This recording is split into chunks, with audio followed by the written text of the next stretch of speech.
بسم اللہ الرحمن الرحیم الحمد للہ والصلاة والسلام علی رسول اللہ وعلی آلہ واصحابہ اجمعین اما بعد۔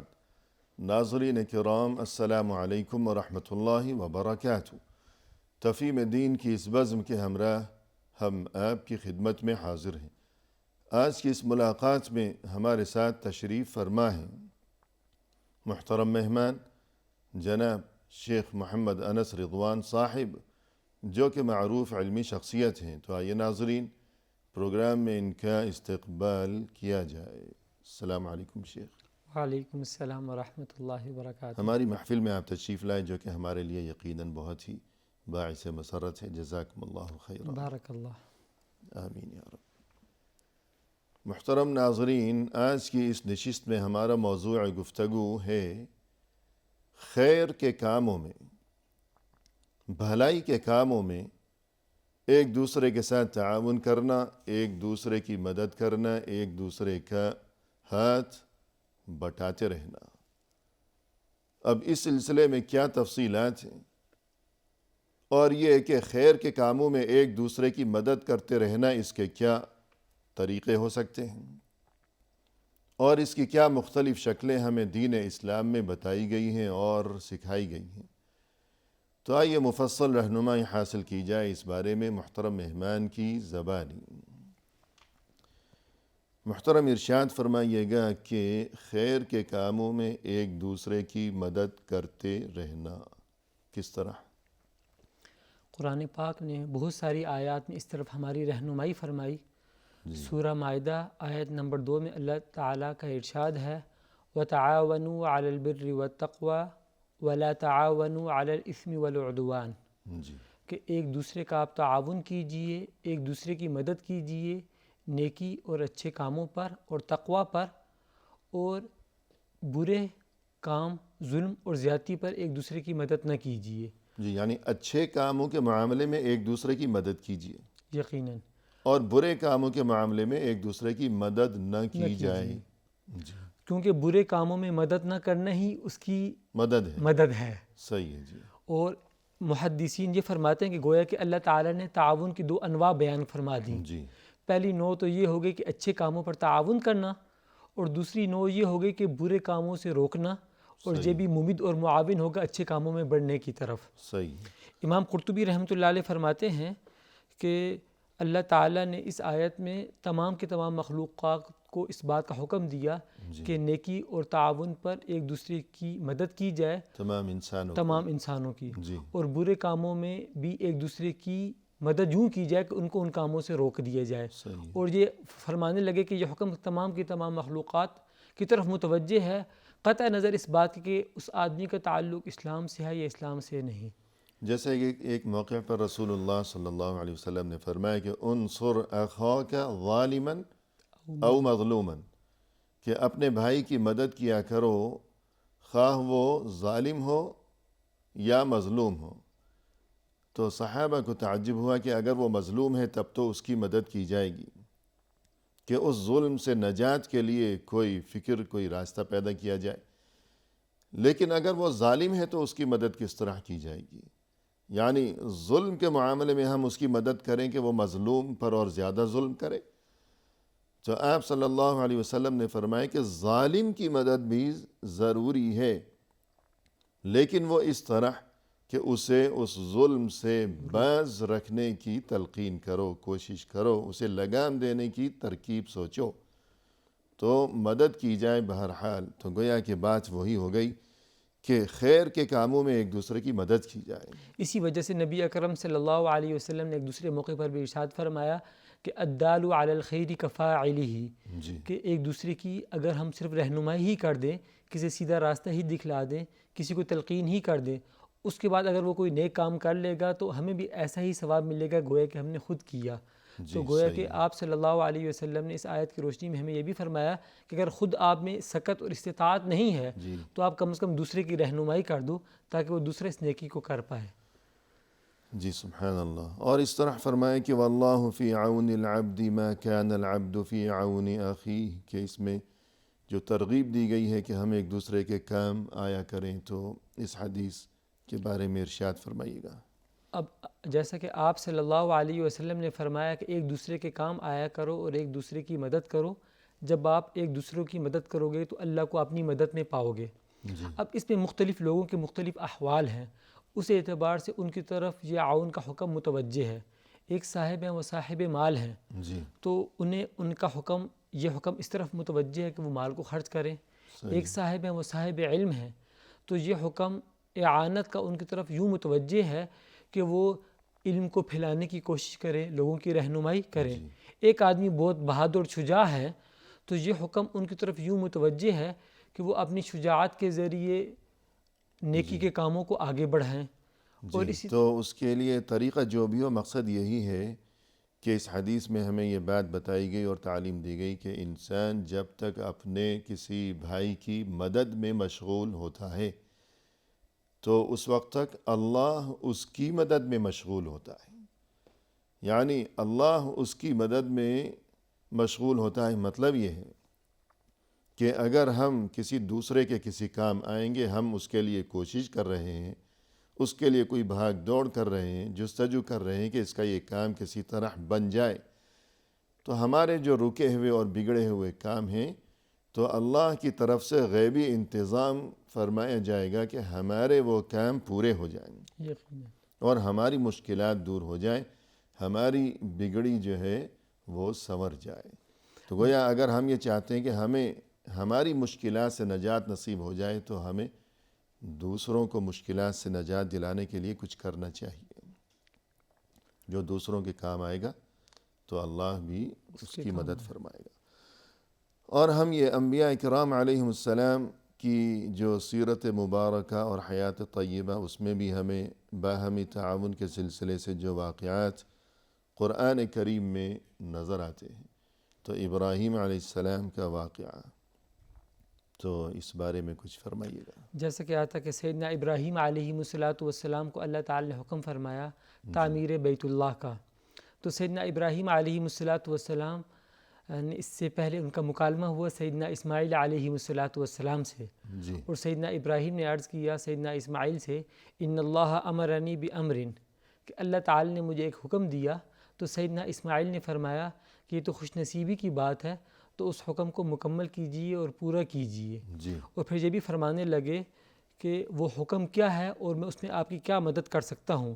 صحیح۔ تو اس وقت سیدنا ابراہیم علیہ السلام کو اللہ تعالیٰ کی طرف سے بنائے بیت اللہ کا جو حکم ملا، تو سیدنا اسماعیل علیہ السلام نے پوری کی پوری آپ کی مدد فرمائی، اور یوں مدد فرمائی کہ سیدنا اسماعیل علیہ السلام پتھر اکٹھے کر کے لاتے، اور پھر سیدنا ابراہیم علیہ السلام ان کو ترتیب سے لگاتے، اور یوں بیت اللہ کی تعمیر ہوئی اور بیت اللہ کی دیواریں بنی اور بیت اللہ مکمل ہوا۔ صحیح ہے۔ تو ابراہیم علیہ السلام کو جب اللہ کی طرف سے یہ حکم دیا گیا بیت اللہ کی تعمیر کا، تو انہوں نے اپنے بیٹے اسماعیل علیہ السلام سے تذکرہ کیا اور پھر دونوں نے مل جل کر یہ مبارک ترین کام انجام دیا۔ تو قرآن کریم میں بھی اس جانب کچھ اشارہ کیا یہ گیا قرآن ہے۔ پاک میں فرمایا گیا کہ وَإِذْ يَرْفَعُ إِبْرَاهِيمُ الْقَوَاعِدَ مِنَ الْبَيْتِ وَإِسْمَاعِيل، جی کہ جب سیدنا ابراہیم علیہ السلام، سورہ بقرہ میں فرمایا گیا آیت نمبر 127 میں، کہ جب وہ ان کی تعمیر کو اٹھا رہے تھے تو اللہ تعالیٰ سے ساتھ بنیادیں بلند کر رہے تھے۔ بنیادیں بلند کر رہے تھے، اور سیدنا اسماعیل بھی ساتھ تھے، تو اس کے ساتھ ساتھ وہ ایک بہت ہی اہم دعا مانگ رہے تھے کہ ربنا تقبل منا انک انت السمیع العلیم، کہ اے ہمارے رب ہماری اس محنت اور کاوش کو قبول کر لیجئے، اگر آپ نے قبول کیا تو اس کا یقیناً یہ ہمارے لیے ذخیرہ آخرت ہوگا، اور اگر قبول نہ، ہمارے رب تو ہم سے یہ قبول فرما لے، بے شک تو سننے والا ہے، جاننے والا ہے، انک انت السمیع العلیم۔ تو یہاں یہ عظیم ترین اور اہم ترین سبق بھی پوشیدہ ہے کہ اتنا مبارک کام انجام دے رہے ہیں دونوں، اور یہ کہ اللہ کے جلیل القدر پیغمبر ہیں ابراہیم علیہ السلام، اور ان کے وہ بیٹے جو کہ بعد میں انہیں بھی نبوت سے سرفراز کیا گیا۔ تو اس قدر جلیل القدر یہ شخصیات اور اس قدر مبارک ترین کام انجام دیا جا رہا ہے کہ بیت اللہ کی تعمیر کا یہ کام پھر یہ اپنی طرف سے نہیں ہے، بلکہ خود اللہ کے حکم کی تعمیل کے طور پر ہے کہ خود اللہ کی طرف سے یہ حکم دیا گیا، اور اللہ کے حکم کی تعمیل کرتے ہوئے یہ دونوں حضرات اس کام میں مشغول ہیں، لیکن اس کے باوجود یہ فکر دامن گیر ہے کہ قبولیت نصیب ہوگی ہمارے اس عمل کو یا نہیں۔ تو اللہ سے یہ دعا اور التجا و فریاد کہ ربنا تقبل منا انک انت السمیع العلیم، تو اس میں ہم سبھی کے لیے یہ سبق ہے کہ ہر عمل کے بارے میں ہمیں اللہ سے یوں ہی فریاد کرتے رہنا چاہیے کہ ربنا تقبل منا انک انت السمیع العلیم۔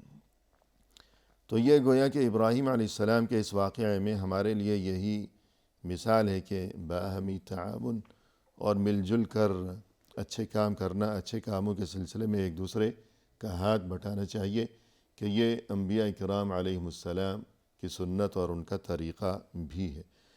سورہ کہف میں جو ذوالقرنین کا واقعہ بیان کیا گیا ہے، جو کہ ایک معروف بادشاہ تھا، بہت بڑا فاتح، مشرق و مغرب کے تمام علاقے اس نے فتح کیے، اسی لیے اسے ذوالقرنین کے لقب سے یاد کیا جاتا ہے، کہ جہاں سے سورج طلوع ہو رہا ہے اور جہاں غروب ہو رہا ہے، تو اس قدر وسیع علاقے اس نے فتح کیے۔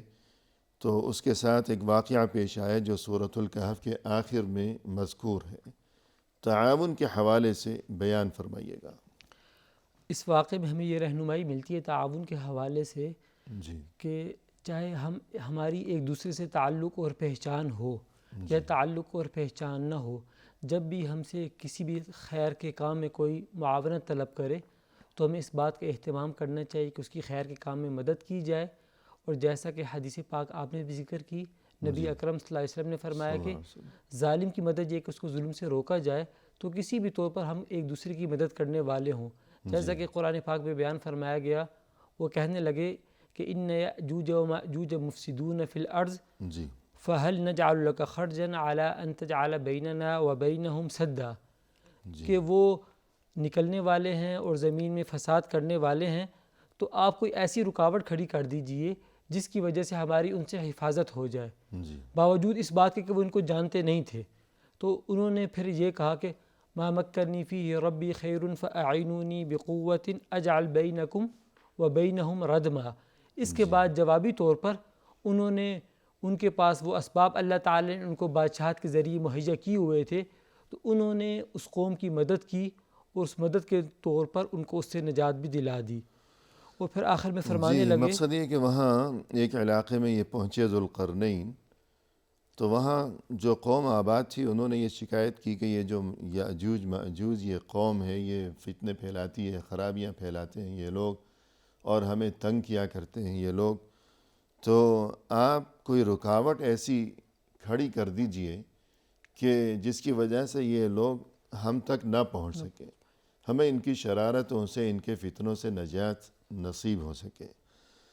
اور تب انہوں نے یعنی ذوالقرنین نے اس قوم کو جواب میں یوں کہا کہ ما مکنی فیہ ربی خیر، کہ تم لوگوں نے یہ جو پیشکش کی ہے کہ فہل نجعل لک خرجا کے اخراجات کا انتظام ہم کریں گے، اور آپ کوئی رکاوٹ کھڑی کر دیجئے، تو اخراجات کے انتظام کی ضرورت نہیں ہے، میرے رب نے مجھے جو توفیق، جو وسائل عطا فرما رکھے ہیں وہ بہت کافی ہیں، میں یہ دیوار تعمیر کروں گا تاکہ تمہیں نجات نصیب ہو یاجوج ماجوج کی شرارتوں سے۔ البتہ یہ کہ تم مجھے فَأَعِینُونِی بِقُوَّةٍ، افرادی قوت کا انتظام کرو، افرادی قوت، یعنی تم لوگ خود اس کام میں میری مدد کرو، جو اخراجات ہوں گے وہ میں خود برداشت کروں گا۔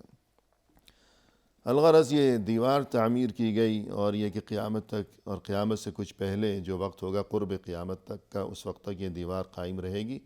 جب اللہ کی مرضی ہوگی تو وہ لوگ آ جائیں گے دیوار میں سوراخ کر کے، یاجوج ماجوج۔ تو اس میں یہی سبق مقصود ہے کہ ذوالقرنین نے بھی کس طرح تعاون کیا نیک کام میں۔ محترم ناظرین، فی الحال لیتے ہیں مختصر سا وقفہ، ہمارے ساتھ ہی رہیے گا۔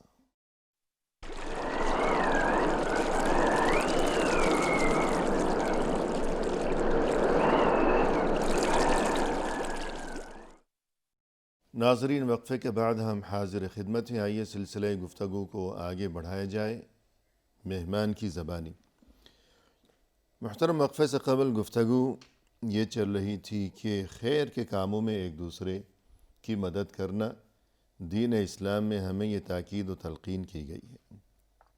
گزشتہ انبیاء کرام علیہم السلام میں سے ابراہیم علیہ السلام کا واقعہ آپ نے اس حوالے سے بیان فرمایا، اور یہ کہ غیر انبیاء میں سے ذوالقرنین کا واقعہ جو کہ سورۃ الکہف میں مذکور ہے، اس کی طرف آپ نے اشارہ فرمایا. اب یہ کہ خود رسول اللہ صلی اللہ علیہ وسلم کی سیرت مبارکہ کے حوالے سے کوئی مثال ارشاد فرمائیے گا. نبی اکرم صلی اللہ علیہ وسلم کا اپنا معمول مبارک بھی یہ رہا کہ آپ صلی اللہ علیہ وسلم صحابہ کرام رضوان اللہ تعالی عنہم اجمعین کے ساتھ ان کے معاملات میں مدد فرمایا کرتے، اور کوئی صحابی اگر کوئی نیک کام کرتے تو نبی اکرم صلی اللہ علیہ وسلم اور صحابہ کو بھی ترغیب دیتے کہ اس نیک کام میں اس کا ہاتھ بٹاؤ اور اسے مکمل کر دو. اور اس کی بہت سی مثالیں ہمیں احادیث نبویہ سے ملتی ہیں، سیرت نبویہ صلی اللہ علیہ وسلم سے. سیدنا عثمان ابن عفان رضی اللہ تعالیٰ عنہ فرماتے ہیں کہ ہم آپ صلی اللہ علیہ وسلم کے ساتھ سفر میں، حضر میں اکٹھے رہتے، اور کم اور زیادہ تمام کے تمام معاملات میں عملی طور پر آپ صلی اللہ علیہ وسلم کے ساتھ ہمیں معاونت نصیب ہوتی. پھر ایک دوسری حدیث، یعنی آپ صلی اللہ علیہ وسلم ہماری مدد کیا کرتے تھے. جی ہاں، چاہے وہ کوئی چھوٹی سی چھوٹی چیز ہوتی، چاہے وہ بڑی سی بڑی چیز بھی ہوتی، ہاتھ بٹایا کرتے، یعنی کہ ایک طرف الگ تھلگ بیٹھے ہوئے بڑے بن کر، یعنی اپنے مرتبے کے باوجود بھی وہ ہماری مدد فرمایا کرتے تھے. اور اسی طرح سیدنا سلمان رضی اللہ تعالیٰ عنہ نے آپ کے سامنے ایک مرتبہ اس بات کا اظہار فرمایا کہ میں کھجوروں کے درخت لگانا چاہتا ہوں، اور ان کی مقدار بھی کافی بڑی بیان فرمائی کہ 300 تک. تو آپ صلی اللہ علیہ وسلم نے صحابہ سے فرمایا کہ ان کی مدد کیجیے. تو یعنی جب سلمان فارسی رضی اللہ عنہ نے اپنی اس خواہش کا اظہار کیا کہ میں 300 درخت اگانا چاہتا ہوں، کھجور کا اتنا بڑا باغ میں لگانا چاہتا ہوں، جب آپ صلی اللہ علیہ وسلم نے باقی صحابہ کرام کو اس جانب متوجہ فرماتے ہوئے یہ ترغیب دی کہ ان کی مدد کی جائے، اس کام میں تعاون کیا جائے. یقیناً. تو سیدنا سلمان رضی اللہ تعالیٰ عنہ فرماتے ہیں کہ آپ صلی اللہ علیہ وسلم کی اس ترغیب کے نتیجے میں مختلف صحابہ شامل حال ہو گئے، اور کوئی 20، کوئی 15، کوئی 30 ٹہنیاں لے کر آنے لگا. اور اس کے بعد اس سے بڑھ کر ایسا ہوا کہ جو اس کی جو ہمیں کھدائی کرنی پڑتی تھی اس کو لگانے کے لیے، وہ بھی شروع ہوئی اور وہ بھی کی گئی، اور اس کے نتیجے میں یہ تمام کا تمام کا باغ مکمل ہو گیا اور لگ بھی چکا. یعنی 300 درخت وہاں اگا دیے گئے. ایک آدمی نے اس ارادے کا اظہار کیا، اور ظاہر ہے کہ درخت لگانا یہ تو کار خیر ہے.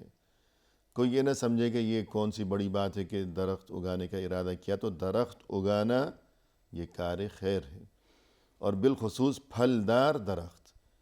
ایک تو یہ کہ اس کا سایہ ہوگا، سایہ دار درخت، اور پھر پھلدار درخت. جیسا کہ ایک حدیث میں ہے کہ آپ صلی اللہ علیہ وسلم نے ارشاد فرمایا کہ جس کسی نے کوئی درخت اگایا، اس کے سائے میں جو کوئی بھی آرام کرے گا، یا اس کے پھل سے جو کوئی بھی انسان یا کوئی پرندہ بھی اگر جو کچھ بھی کھائے گا تو وہ اس انسان کے لیے صدقہ ہوگا. تو یہ بہت بڑا کار خیر ہے جس کا انہوں نے ارادہ کیا. چنانچہ رسول اللہ صلی اللہ علیہ وسلم نے اس کار خیر میں دیگر تمام صحابہ کو ان کے ساتھ تعاون اور ان کی مدد کی ترغیب دی کہ ان کی مدد کی جائے. تو کار خیر میں مدد کا سبق ہمیں ملا آپ صلی اللہ علیہ وسلم کے اس حکم کی وجہ سے، کہ حکم دیا کہ سب ان کا ہاتھ بٹائیں. اس سے بڑھ کر ایک دوسرا واقعہ بھی ہمیں ملتا ہے کہ غزوہ خندق کے موقع پر جب صحابہ کرام رضوان اللہ تعالیٰ عنہم اجمعین اس خندق کی کھدائی میں مصروف رہے، اور آپ صلی اللہ علیہ وسلم بھی ان کے ساتھ مصروف ہو گئے، تو فقر و فاقہ کی وجہ سے ایسا بھی ہوا کہ کچھ کھانے پینے کو نہ تھا، تو صحابہ نے اپنے پیٹ پر پتھر بھی باندھے. تو ساتھ میں نبی اکرم صلی اللہ علیہ وسلم نے ایک کے بجائے 2 پتھر باندھے، اور صحابہ کرام رضوان اللہ تعالیٰ عنہم اجمعین کی مدد کی اس خندق کی کھدائی میں اور اپنے گرد حفاظتی حصار کے قائم کرنے میں. تو نبی اکرم صلی اللہ علیہ وسلم کی زندگی سے ہمیں یہ دوسری مثال بھی ملتی ہے۔ جی ہاں بے شک۔ ابو موسیٰ اشعری رضی اللہ عنہ معروف صحابی ہیں، تو ان کا بھی اس حوالے سے ہمیں تذکرہ ملتا ہے، کیا وہ واقعہ ہے؟ کہ سیدنا ابو موسیٰ اشعری رضی اللہ تعالیٰ عنہ کی قوم میں ایک خصوصیت تھی، جی اور وہ خصوصیت یہ تھی کہ اگر ان کے پاس کھانے پینے کی اشیاء یا ختم ہو جاتا ساز و سامان، تو جس کسی کے پاس جو کچھ ہوتا جی وہ آپس میں ان سب کو اکٹھا کر لیتے۔ صحیح ہے۔ کسی کے پاس کچھ ہے تو اس نے جمع کر دیا، اور اگر کسی کے پاس کچھ نہیں تو وہ جمع نہ کر پایا، لیکن اس کے بعد اس کو سب میں برابر کا برابر تقسیم کر دیا جاتا۔ تو آپ صلی اللہ علیہ وسلم کو ان کی یہ خصلت پسند آئی، اور گویا کہ اس بات کی اس میں ترغیب ہے کہ ہمارے پاس کچھ ہو یا نہ ہو، ہم تمام معاملات میں اور تمام اوقات میں ایک دوسرے کی مدد کریں۔ جی ہاں، کہ جب آپ صلی اللہ علیہ وسلم کے علم میں یہ بات آئی کہ ابو موسیٰ اشعری رضی اللہ عنہ کی جو قوم ہے، جو خاندان یا قبیلہ ہے، تو ان میں یہ معمول چلا آ رہا ہے کہ کھانے پینے کی چیزیں جو ہیں وہ جمع کر لیتے ہیں، سب مل جل کر، کسی کے پاس کم ہے کسی کے پاس زیادہ ہے، تو یوں گویا کہ ایک چیز جس کا نام ہے تکافل، جس کی ترغیب دی گئی ہے، تو اس کی ایک یہ شکل بن گئی۔ جی یقیناً اس کی ایک یہ شکل بن گئی، عملی شکل بن گئی جی ہاں بالکل۔ کہ تمام کا تمام اکٹھا کر لیا گیا، اور صاحب ضرورت کو جب ضرورت پڑی اس ضرورت میں استعمال ہو گیا، اس بات سے قطع نظر کہ ان کا کنٹریبیوشن کتنا تھا۔ جی تو آپ صلی اللہ علیہ وسلم کی سے ہمیں یہ بھی ایک مثال ملی۔ تو تکافل جو ہے، یہ اس بارے میں بھی آپ اگر کچھ فرمانا چاہیں کہ بعض اوقات بہت سے خاندانوں میں یہ ہوتا ہے کہ ایک دوسرے کی مدد کے لیے وہ کچھ کرتے رہتے ہیں کہ یہ حصہ اپنا اپنا جو ہے وہ کچھ رقم سب جمع کرتے ہیں، تو یہ اچھی بات ہے۔ یقیناً اچھی بات، اور اس کی مختلف شکلیں ہو سکتی ہیں، اور اس سے ہمیں یہ بات معلوم ہوئی کہ تکافل کے جو فکری پہلو ہے وہ احادیث نبویہ اور نبی اکرم صلی اللہ علیہ وسلم کے طرز عمل سے ثابت ہے۔ اور جہاں تک اس کی، جیسے آپ نے فرمایا کہ خاندانوں میں لوگ اکٹھا کر لیتے ہیں، اور بسا اوقات آج کل ایسا بھی ہونے لگا کہ خاندانوں سے بڑھ کر جو کمیونٹی ہے، کمیونٹی لیول پر، اور اس کے علاوہ بعض اوقات ملکی لیول پر بھی اس کی کوشش کی جاتی ہے، اور اس کے مختلف طریقوں کو اپنایا جاتا ہے۔ تو اس کا فکری ثبوت تو ہمیں ملتا ہے، البتہ اس کے عملی طور پر ان طریقوں کو آزمانے سے پہلے ہمیں یہ دیکھ لینا چاہیے کہ وہ شریعت محمدیہ صلی اللہ علیہ وسلم کے مطابق ہوں، اور اس میں کچھ ایسی کمی نہ ہو، اور ان کو اپنانے میں اس حدیث پر عمل بھی ہے اور بہت سا لوگوں کا فائدہ بھی ہے۔ جی ہاں، تعاون کا ایک یہ اہم ترین طریقہ ہے۔ ابو ذر غفاری رضی اللہ عنہ نے ایک بار رسول اللہ صلی اللہ علیہ وسلم سے یہ سوال دریافت کیا کہ ای الاعمال افضل، کہ اللہ کے رسول ارشاد فرمائیے گا کہ بہترین عمل کون سا ہے؟ تو جواب میں آپ صلی اللہ علیہ وسلم نے جو ارشاد فرمایا، تو اس کی روشنی میں یہ تعاون کی اہمیت کس طرح واضح ہوتی ہے۔ تعاون کی اہمیت یوں واضح ہوتی ہے کہ نبی اکرم صلی اللہ علیہ وسلم سے مختلف اوقات میں سوالات کیے گئے کہ کون سا عمل افضل ہے، اور آپ صلی اللہ علیہ وسلم اس موقع کی مناسبت سے اس عمل افضل کو بیان فرما دیتے۔ حضرت ابو ذر غفاری رضی اللہ تعالی عنہ نے جب سوال کیا کہ ای الاعمال افضل، تو آپ صلی اللہ علیہ وسلم نے ارشاد فرمایا کہ تعین صانعا، کہ کوئی بھی کام کرنے والا ہے، صنعت کر رہا ہے، تو آپ اس کی مدد کیجئے۔ اور پھر یہ فرمایا کہ ایک مومن دوسرے مومن کا بھائی ہے، اور بھائی ہونے کے نتیجے میں اسے ایک دوسرے کی مدد بھی کرنی ہے، اور مدد کرنے کے ساتھ ساتھ اگر اس سے کوئی تکلیف اور کوئی نقصان ہو رہا ہے، اس نقصان سے بھی اس کی حفاظت کرنی ہے، اور ساتھ ساتھ میں اگر وہ وہاں پہ موجود نہ ہو، اس کی عدم موجودگی میں پیٹھ پیچھے بھی اس کا خیال کرنا ہے۔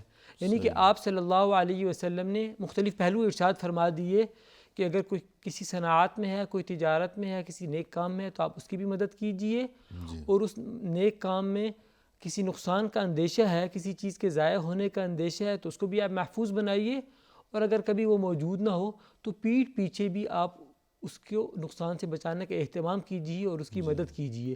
گویا کہ مدد کے لیے ضروری نہیں کہ ہم آمنے سامنے ہوں، اگر موجود نہ بھی ہوں تو ایسی صورت میں بھی ہمیں ایک دوسرے کی تعاون کی ہمیں تلقین کی گئی۔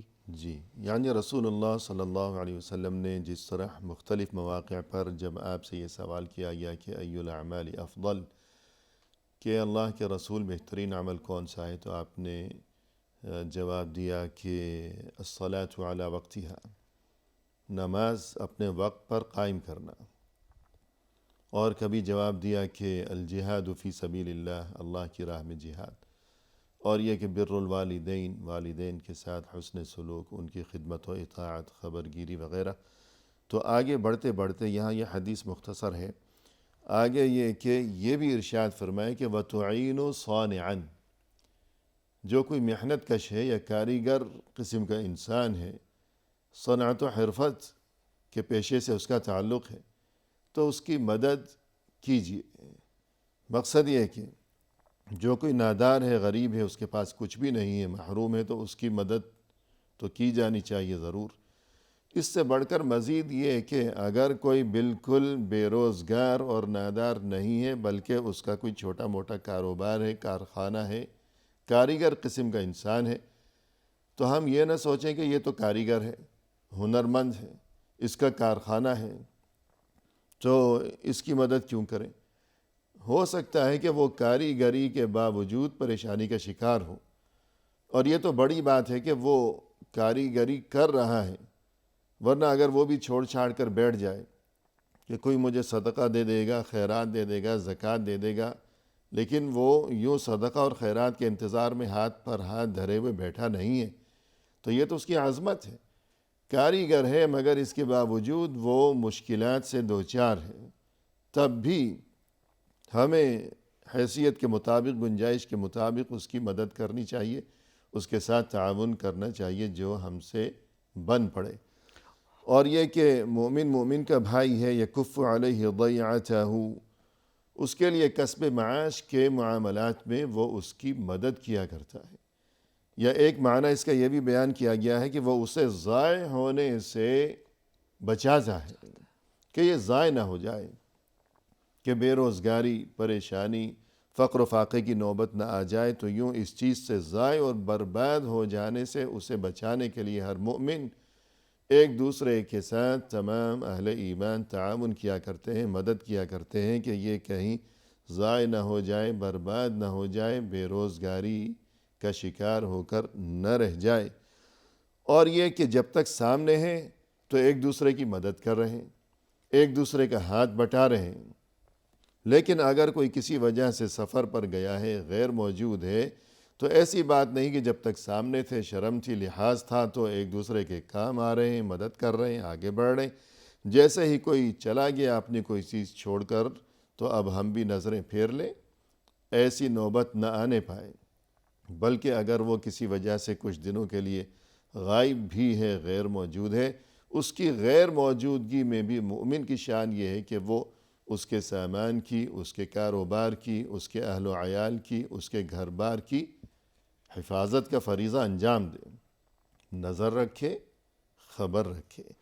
تو یہ تعاون کی شکلیں ہیں کہ جن کا ہمیں دین اسلام میں حکم دیا گیا ہے، تاکید و تلقین کی گئی۔ تو عین صانعان سے ایک بات یہ بھی معلوم ہوئی، جس کی طرف آپ نے بھی اشارہ فرمایا کہ اگر کسی صنعت و حرفت میں بھی کوئی آدمی ہے تو ہمیں اس کی بھی مدد کرنی ہے، اور اس کا ایک فائدہ یہ بھی ہے کہ یہ بھی ہو سکتا ہے کہ کل کلاں کو وہ کام بڑھے گا، ایک چھوٹے سے سبھی کا فائدہ ہوگا، اور بہت سے لوگوں کو اس سے روزگار بھی مل سکتا ہے۔ جی بے شک۔ جی محترم ناظرین، فی الحال لیتے ہیں مختصر سا وقفہ، ہمارے ساتھ ہی رہیے گا۔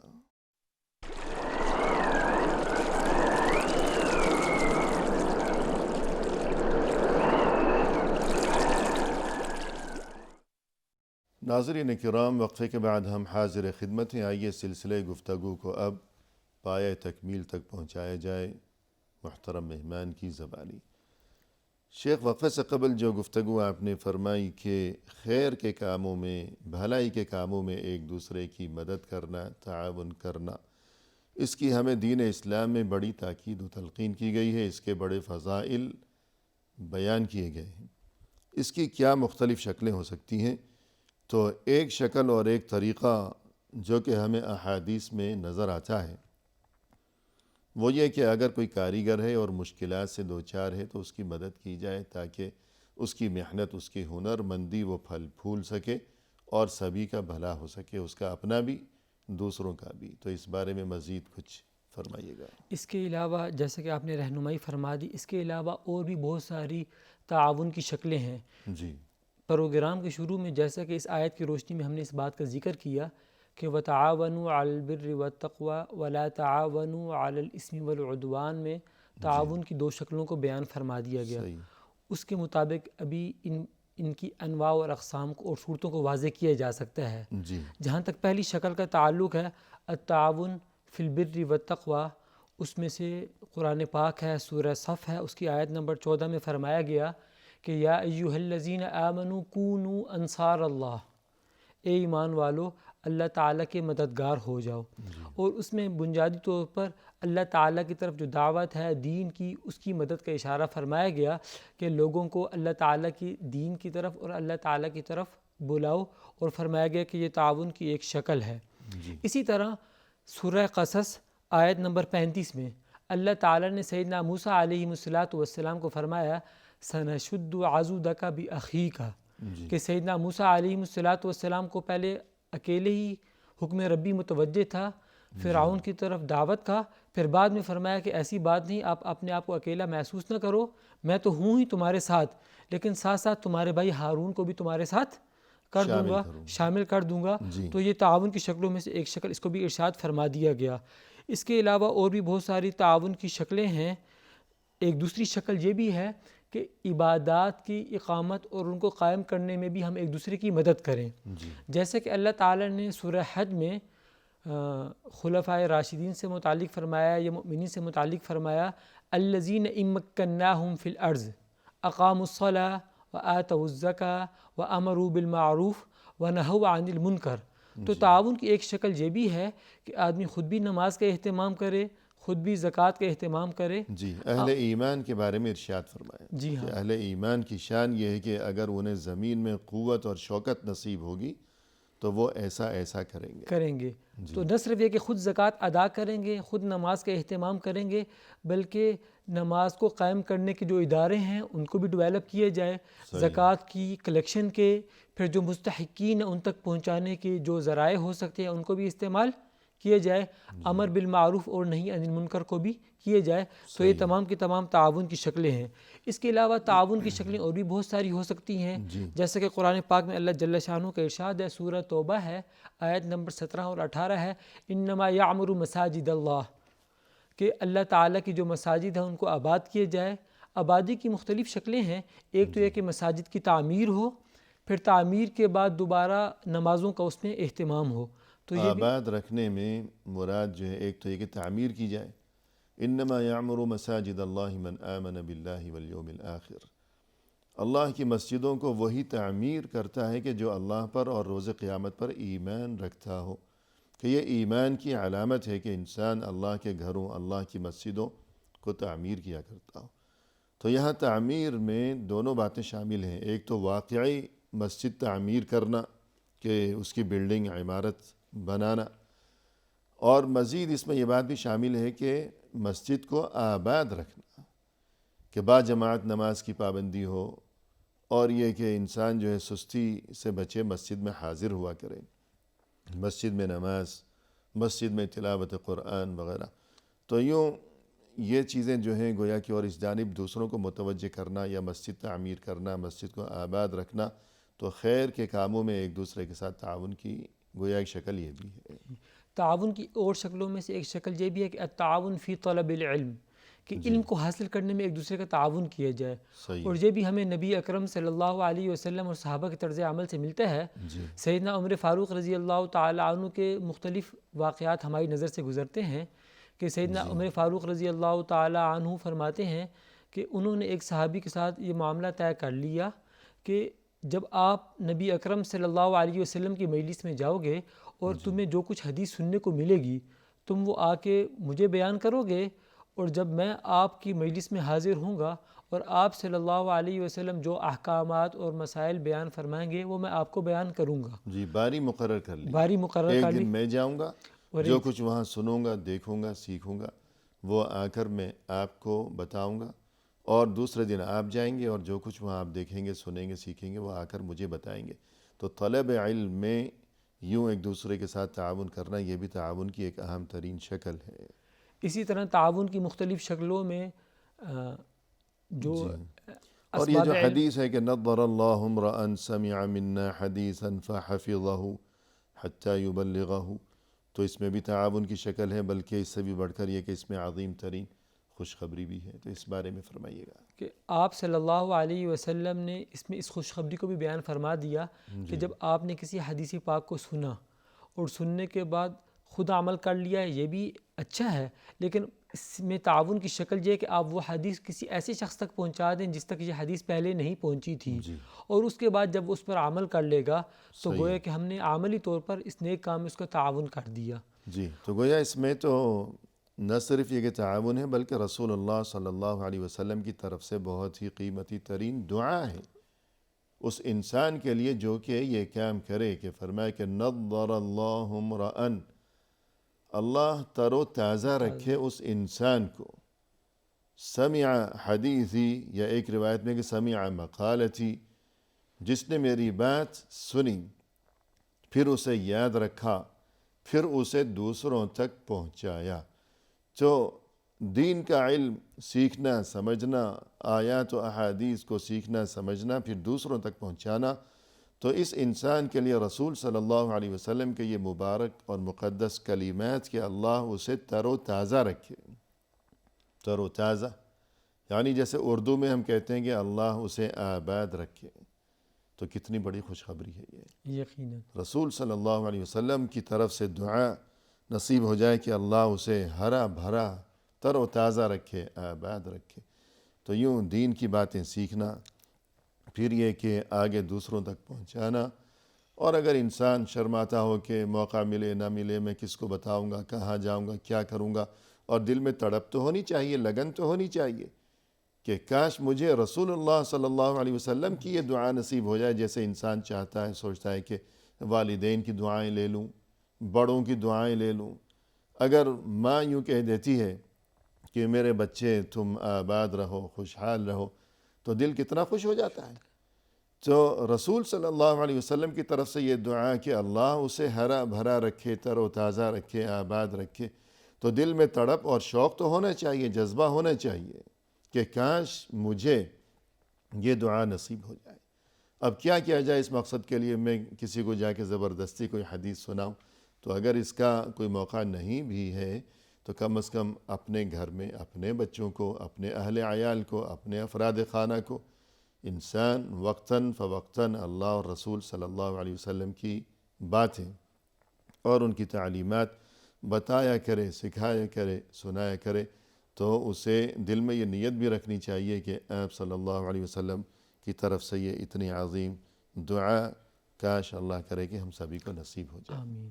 تعاون کی مختلف شکلوں میں سے ایک شکل یہ بھی ہے کہ دین کی دعوت میں اور امر بالمعروف اور نہی عن المنکر میں ایک دوسرے کا تعاون کرنا، جی کہ جو اچھی بات، دین کی بات، نیکی کی بات ہم تک پہنچے، ہم اس کو دوسروں تک پہنچا دیں، اور جو بری بات ہے اس سے دوسروں کو بچائیں۔ اور قرآن پاک کی مختلف آیات میں اس کا حکم بھی دیا گیا، جیسے کہ سورہ عصر میں بھی اس بات کا فرمایا گیا جی کہ ہم الا الذین آمنوا وعملوا الصالحات، کہ جنہوں نے نیک کام کیے، ایمان لے کر آئے، جی ہاں، اور اس کے بعد اعمال صالحہ کیے، اور اعمال صالحہ کے بعد صبر کی تلقین اور حق پر رہنے کی تلقین، یہ بھی امر بالمعروف کا حصہ ہے۔ جی وتواصوا بالحق وتواصوا بالصبر۔ بالصبر۔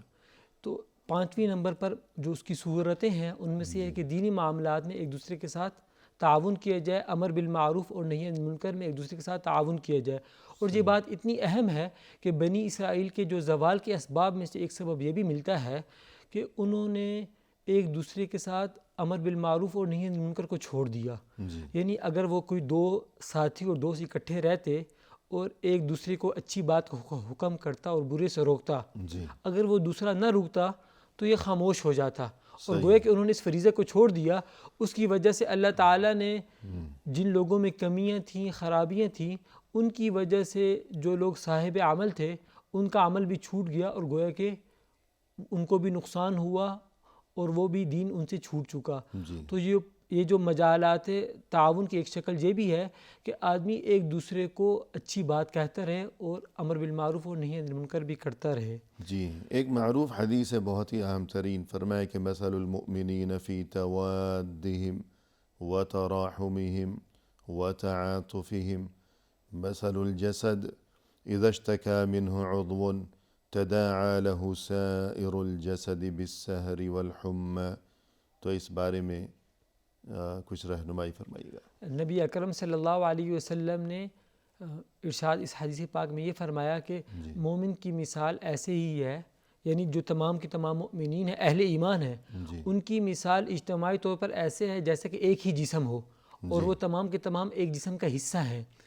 ایک جسم میں اگر کسی ایک عضو کو تکلیف پہنچے، دانت میں تکلیف ہوئی، کان میں تکلیف ہوئی، آدمی کو بخار ہو گیا، تو اس کی وجہ سے پورا کا پورا جسم تکلیف اٹھاتا ہے، بے آرام ہوتا ہے. تو آپ نے فرمایا کہ مومنوں کو بھی تعاون کے معاملے میں ایک دوسرے کا یوں ہی خیال رکھنا چاہیے کہ گویا کہ جیسے ہم اپنے اعضاء کا اور اپنے جسم کا خیال رکھتے ہیں. اور گویا کہ آپ صلی اللہ علیہ وسلم نے ایک اجتماعیت کی طرف دعوت دی، اور اجتماعیت جو تعاون کی جو شکلیں ہیں ان کی اجتماعی اشکال کو بھی بیان فرمایا ایک جسم کی طرح کا. یعنی جسم کے ایک حصے میں کوئی تکلیف ہے تو اب یہ نہیں کہا جا سکتا کہ بھئی مثلاً آپ کے پاؤں میں تکلیف ہے تو آپ چھٹی مانگ رہے ہیں دفتر سے، تو ہاتھ سے کام کرنا ہے دفتر میں یا آنکھوں سے لکھنا پڑھنا ہے، تو پاؤں کا کیا تعلق ہے؟ ایسی بات نہیں ہے کہ جسم کے کسی بھی حصے میں تکلیف ہو تو تمام جسم اس سے متاثر ہوتا ہے، اس تکلیف کو، اس درد کو محسوس کرتا ہے. تو ایک مسلمان کی تکلیف کو دیگر تمام مسلمانوں کو چاہیے کہ وہ اپنی تکلیف سمجھیں، اس کے حل کے لیے آگے بڑھیں، محنت کریں، کوشش کریں جس طرح بھی ممکن ہو. تو یہ وہ چیز ہے کہ خیر کے کاموں میں ایک دوسرے کے ساتھ تعاون، جو کہ ہمارا موضوع گفتگو ہے.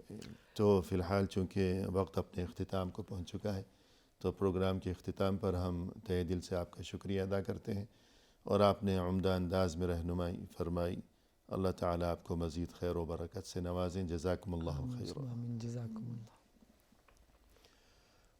اسی کے ساتھ محترم ناظرین، اختتامی موقع پر تہہ دل سے ہم آپ کا بھی شکریہ ادا کرتے ہیں کہ آپ نے ہمارا یہ پروگرام دیکھا، اور اس دعا کے ساتھ کہ اللہ تعالی ہمیں دنیا و آخرت میں ہر خیر و خوبی سے نوازیں، ہر کار خیر کی توفیق ہمیں عطا فرمائیں، اور ہر پریشانی اور آفت سے اللہ تعالی ہمیں ہمیشہ محفوظ و مأمون رکھیں.